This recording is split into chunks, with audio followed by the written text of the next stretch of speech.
रिमझिम गिरे सावन, सुलग सुलग जाए मन, भीगे आज इस मौसम में, लगी कैसी ये अगन, रिमझिम गिरे सावन। गाने की आवाज सुनकर वरुण ने जैसे ही गाने की आवाज कहां से आ रही है ढूंढने के लिए आसपास देखा तो गाड़ी के बैक मिरर में देखकर उसके होश उड़ गए। गाड़ी की पिछली सीट पर एक महिला बैठी थी। वन पीस पहने बहुत ही खूबसूरत महिला बैठी थी, जिसके बाल बिखर कर उसके चेहरे पर आ रहे थे, जो उसकी खूबसूरती को बढ़ा रहे थे। वरुण सोचने लगा, चलती कार में ये महिला कैसे अंदर आ गई। ऑफिस से निकलते वक्त वरुण ने अपनी गाड़ी को देखा तो रात के 10 बज रहे थे। शिट यार, आज भी लेट हो गया। बॉस को भी हमेशा लास्ट मोमेंट पर ही अर्जेंट मीटिंग करनी होती है। खुद का परिवार तो विदेश में बसा हुआ है, दूसरों के परिवार के बारे में तो सोचे। वरुण, तेरी खैर नहीं, आज तो तुझे माँ की दोबारा डांट पड़ने वाली है।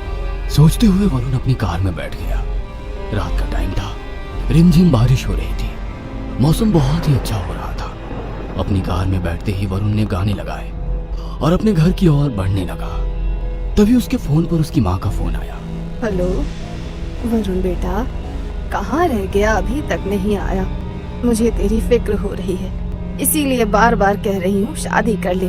कम से कम तेरी नकेल कसने वाला कोई तो आ जाएगा, मगर तू है कि सुनता ही नहीं। माँ, तुम भी ये क्या सारी बातें लेकर बैठ गई। हाँ, लास्ट मोमेंट पर ऑफिस में अर्जेंट मीटिंग आ गई, इस कारण लेट हो गया। कुछ ही देर में आ रहा हूँ, वहीं आकर बात करते हैं, कहकर उसने फोन रख दिया। बातों ही बातों में उसने रात के अंधेरे और बारिश के कारण गलत रास्ता पकड़ लिया। बादलों के कारण वैसे ही रात बहुत घनी काली हो रखी थी। तेज हवाएं और सुनसान रास्ते में पत्तों की सरसराहट किसी के भी मन में भय पैदा करने के लिए काफी है। मगर वरुण नए जमाने का लड़का था। भूत प्रेत काली शक्ति इन सब बातों को नहीं मानता था। वह धीरे धीरे आगे बढ़ रहा था। बेटा वरुण, गलत रास्ते पर तो आ गए, मगर अब यहाँ से निकलने के लिए जीपीएस ऑन करना पड़ेगा। वरुण ने अपने मोबाइल का जीपीएस ऑन किया और उसी रास्ते पर आगे बढ़ रहा था। वह जंगल में दाखिल हो रहा था। जंगली जानवरों की रोने की आवाज उसके कानों में आ रही थी। अचानक सामने से दो चमकती हुई आंखें उसकी कार के सामने आकर खड़ी हो गई। डरकर उसने कार रोकी और कार का डीपर ऑन किया तो देखा एक काली बिल्ली थी। कार की रोशनी में वो बिल्ली वहां से भाग गई। बिल्ली के जाने के तुरंत बाद ही जंगली जानवरों की रोने की आवाज तेज होने लगी। बचपन में कहीं वरुण सुना था कि आसपास कुछ बुरा होने वाला हो तो जानवर रोने लगते हैं। जानवरों के इस तरह रोने से अब वरुण को डर लगने लगा। वरुण ने अपनी कार की स्पीड बढ़ा दी। कुछ दूर चला ही था कि रास्ते में लगे हुए एक बोर्ड को देख उसे लगने लगा कि ये रास्ता तो अभी उसने पार किया था। हो सकता है मेरे मन का वहम हो। वरुण गाड़ी को वहां से निकालने लगा, मगर कुछ पल के बाद वो वापस उसी बोर्ड के सामने से निकला। है? लगता है जीपीएस गलत बता रहा है। एक ही जगह घूम रहा हूं, मगर यहाँ से निकलूं कैसे? किसी को मदद के लिए बुलाना होगा। सोचकर उसने मोबाइल अपने हाथ में लिया तो मोबाइल में नेटवर्क नहीं था। बिना नेटवर्क के जीपीएस चल रहा था। अचानक से चलता हुआ म्यूजिक प्लेयर बंद हो गया। उसने म्यूजिक प्लेयर ऑन ऑफ करके चालू करने की कोशिश की, मगर म्यूजिक प्लेयर चालू नहीं हुआ।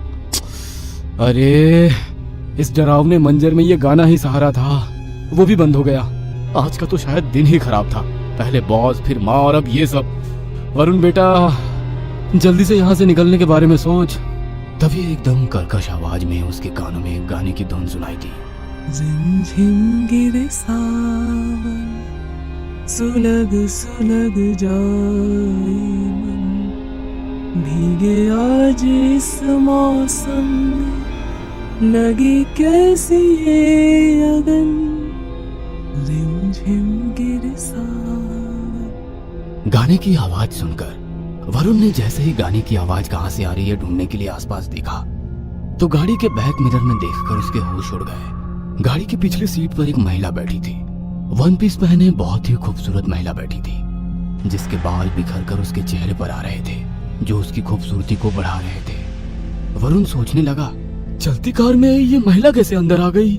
वरुण कुछ बोल पाता उसके पहले ही वो महिला उसके साइड वाली सीट पर बैठी थी। अचानक से महिला आगे कैसे आ गई, ये सोच वरुण हैरानी से उसकी ओर देखने लगा।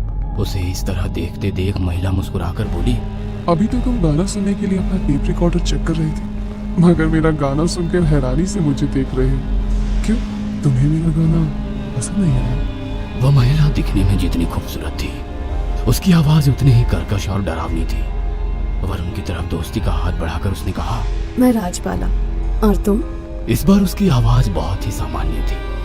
वरुण को कुछ समझ नहीं आ रहा था कि उसकी बातों का क्या जवाब दे, क्योंकि वो उस महिला की हरकतों से हैरान था।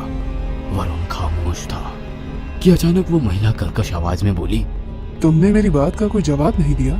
कहकर वो वरुण को घूरने लगी। वरुण की आवाज में घबराहट थी। वरुण सक्सेना। अभी कुछ देर पहले तुम अपनी माँ से शादी के बारे में बात कर रहे थे। शादी के बारे में क्या ख्याल है? कैसी लगी मैं तुम्हें? मुझसे शादी करोगे? वरुण वैसे ही बहुत घबरा चुका था। अब अचानक से शादी का सवाल सुनकर उसके चेहरे पर पसीना आ गया। अपने रुमाल से पसीना पोंछकर वो उसकी ओर देखकर पूछने लगा, तुम अचानक से मेरी कार में कैसे आ गई? महिला मुस्कुराकर उसकी ओर देखने लगी। अचानक कैसे? मैं तो तुम्हारा ही रास्ता देख रही थी। बोलो, शादी करोगे मुझसे? वरुण कुछ भी नहीं बोला तो लड़की गुस्से में उसकी ओर देखने लगी। क्यों? क्या हुआ? कोई जवाब नहीं है? क्या मैं तुम्हें पसंद नहीं? पसंद? शादी? What nonsense! मैं तुम्हें जानता भी नहीं हूँ और तुम शादी की बातें कर रही हो। वरुण का जवाब सुनकर वो लड़की जोरों से हंसने लगी। अब उसकी आवाज एकदम कर्कश हो गई थी।